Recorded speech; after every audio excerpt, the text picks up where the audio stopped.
नमस्कार। आज हम कर रहे हैं मुग़ल कालीन भारत जो है 1526 से 1858। ठीक है, उसके तहत जो मुग़ल साम्राज्य है उसमें स्थापना की बात करते हैं। देखिए, मुग़ल साम्राज्य का संस्थापक ज़हीरुद्दीन मोहम्मद बाबर था। ठीक है, यानी मुग़ल साम्राज्य का संस्थापक कौन था? ज़हीरुद्दीन मोहम्मद बाबर। यानी बाबर को हम बाबर के नाम से जानते हैं अक्सर, लेकिन इसका पूरा नाम क्या था? ज़हीरुद्दीन मोहम्मद बाबर। देखिए, बाबर है वो एक तुर्क मुसलमान था और तैमूर का वंशज था। देखिए, तैमूर है उसने 1398 में भारत पर आक्रमण किया था और दिल्ली में लूटपाट की थी। बाबर है वो चुगताई तुर्क वंश से संबंधित था और मंगोल सेना नायक चंगेज़ खां का वो वंशज था। ठीक है, महान सेना नायक वे हैं मंगोल के चंगेज़ खान। तो बाबर की जो माँ है वो चंगेज़ खां की वंशज थी। इस प्रकार बाबर है वो तैमूर और चंगेज़ खां दोनों से संबंधित था। देखिए, बाबर है वो अपने पिता उमर शेख मिर्ज़ा, बाबर के पिता कौन थे? उमर शेख मिर्ज़ा।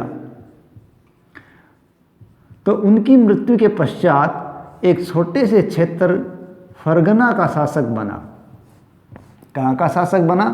फरगना का शासक बना और शासक बनने पर उसने बादशाह की उपाधि धारण की। ठीक है, देखिए, बादशाह की उपाधि धारण करने वाला बाबर पहला बादशाह था।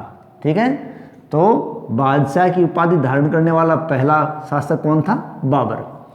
अब बाबर है उसके भारत में आगमन और युद्धों की बात करें। देखिए, पानीपत का युद्ध, बाबर ने 1526 के अंदर पानीपत के युद्ध के अंदर इब्राहिम लोदी को हराया और इब्राहिम लोदी को हराकर उसने भारत में मुग़ल साम्राज्य स्थापित किया था। तो बाबर का भारत में पहला युद्ध है पानीपत का युद्ध। इसी युद्ध के बाद ही बाबर है उसने मुग़ल साम्राज्य की स्थापना की। पानीपत के युद्ध के बाद दूसरा युद्ध है खानवा का युद्ध। देखिए, खानवा आगरा से 40 किलोमीटर दूर पड़ता है और यहाँ 1527 में बाबर और मेवाड़ के शासक राणा सांगा के मध्य युद्ध हुआ था। और इस युद्ध से पहले, किस युद्ध से पहले? खानवा के युद्ध से पहले बाबर ने जिहाद का या धर्म युद्ध का नारा दिया था। क्यों? क्योंकि उसकी सेना राणा सांगा से लड़ने के लिए तैयार नहीं थी, इसलिए उसने खानवा के युद्ध से पहले जिहाद का नारा दिया। और खानवा के युद्ध में राणा सांगा को पराजित करने के पश्चात बाबर ने गाजी की उपाधि धारण की। गाजी यानी धर्म योद्धा। ठीक है, और इस युद्ध को जीतने में तुलुगमा युद्ध पद्धति बहुत ही महत्वपूर्ण साबित हुई थी। तो ये तो तीसरा युद्ध हुआ है चंदेरी का युद्ध। ठीक है, बाबर का पहला युद्ध पानीपत का युद्ध, दूसरा युद्ध खानवा का युद्ध, ठीक है, और तीसरा है चंदेरी का युद्ध। चंदेरी का युद्ध है वो 1528 के अंदर है। इस युद्ध के अंदर बाबर ने चंदेरी के शासक मेदिनी राय को पराजित किया था। चौथा युद्ध है घाघरा का युद्ध जो कि 1529 में हुआ। इस युद्ध के अंदर बाबर ने अफगानों को पराजित किया। इस प्रकार बाबर ने 1526, 27, 28 और 29 लगातार 4 सालों में 4 संघर्ष किए।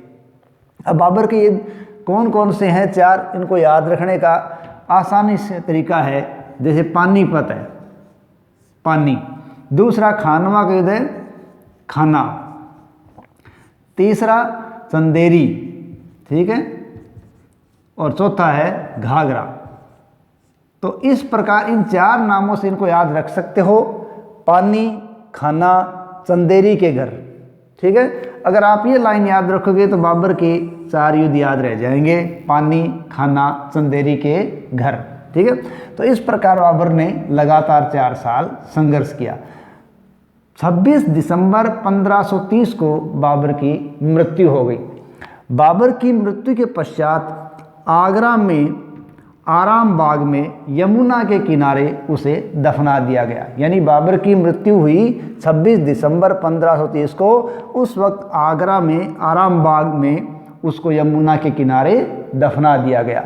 लेकिन बाद में उसकी इच्छा के बारे में पता चला तो उसके शव को वहाँ से निकालकर काबुल में उसकी इच्छित स्थान पर दफनाया गया था। ठीक है।